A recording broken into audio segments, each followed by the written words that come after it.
Hey guys, and welcome back to another Conan Exiles video. Today we are building a teleporter hub containing a map room and a transitory stone, as suggested recently by Greybeard DP on my Discord server, so thank you for the suggestion, Grey. The requirements for this build are on screen now. It's a fairly simple build, though as with most, you can use any material you prefer with some minor adjustments. So without further ado, let's get started. Firstly, I started off with, of course, the base plate. It begins with a 4-tier circular base plate using arena foundations. This area will hold the map room, and using arena here suits the stone around the map room, helping it blend better into the build. From there I placed down the map room. You have to do this first, otherwise you can't do it later, though I couldn't overcome my impulse to orient the map room towards the volcano.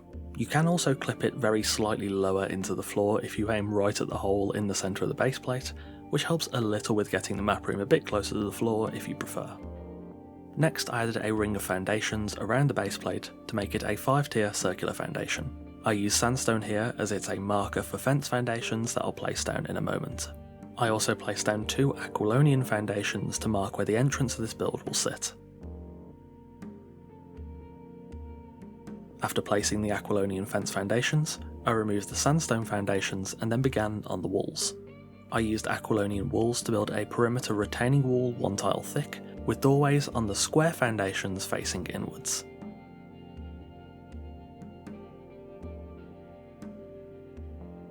Next I covered those perimeter walls with Aquilonian ceilings on the wedge sections and arena vaulted ceilings on the doorways to create a bit of architectural detail on the interior. I then built up the walls. I placed Aquilonian walls atop the door frame sections, added windows between them on the back, stable frames on the sides, and then built the walls 3 tiles high on the square sections and halfway across the back. I would then later add fences and door frames to the stable gates to create real windows.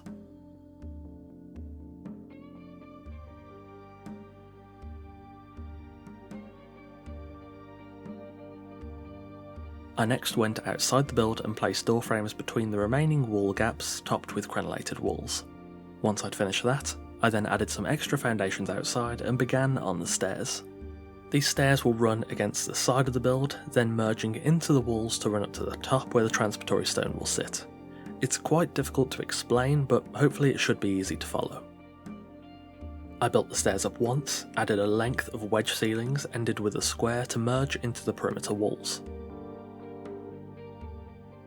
I then built the stairs up again 2 tiles onto another length of wedge ceilings, which will then finally merge together into a joint staircase section to connect to the top floor. From there I began on constructing the top floor. I added wedges above each square section and built up the walls to begin the transition into the top floor.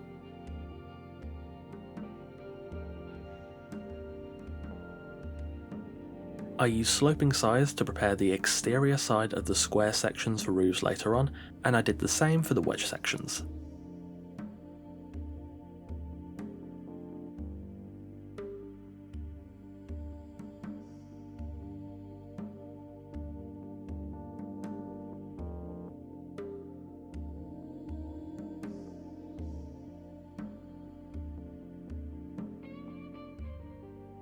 I next added the roof pieces to the square and wedge elements.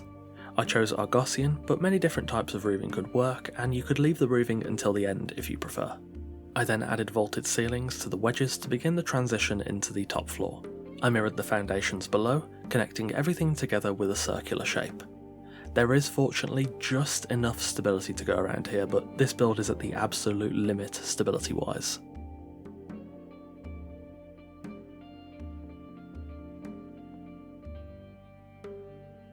Once the floor was done, I built a ring of walls recessed inward by a single tile and connected it to the staircase with another single staircase.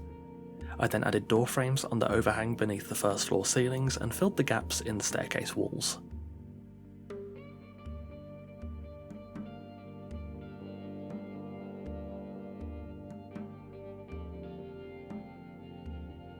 I then went back to the staircase and top floor to add fences and make everything safe.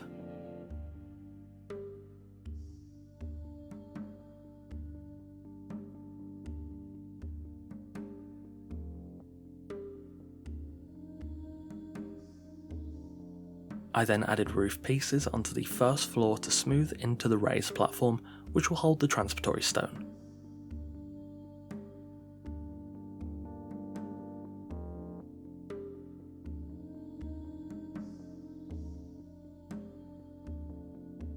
I then went back to the front of the build, finished off placing wedge roof pieces, placed inverted wedge roof pieces inside beneath the wedges, and added the transitory stone atop the build.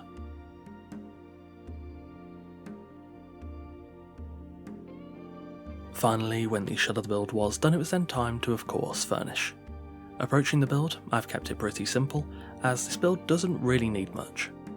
I added Aquilonian flags outside and lit the interior with white wall torches to bring out the cleaner tones of the Aquilonian materials.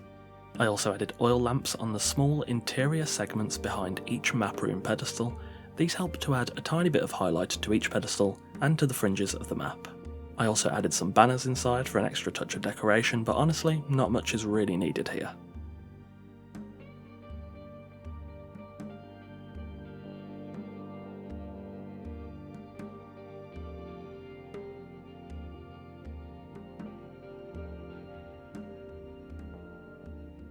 Heading upstairs, the door frames and open sections give a nice view down to the map room, helping to keep the two elements of the build connected.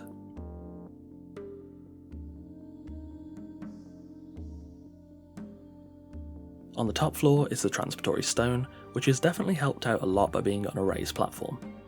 I added some Keton braziers here. It is pretty tight in terms of manoeuvrability, but the lighting is a must for when it gets dark. And there we have it, a teleportation hub in the Exiled Lands. Thanks for watching, and thanks again to Greybeard for the suggestion. I've built a map room build before, but combining both of these fast travel stations was a pretty good idea, and I think the build came out nicely.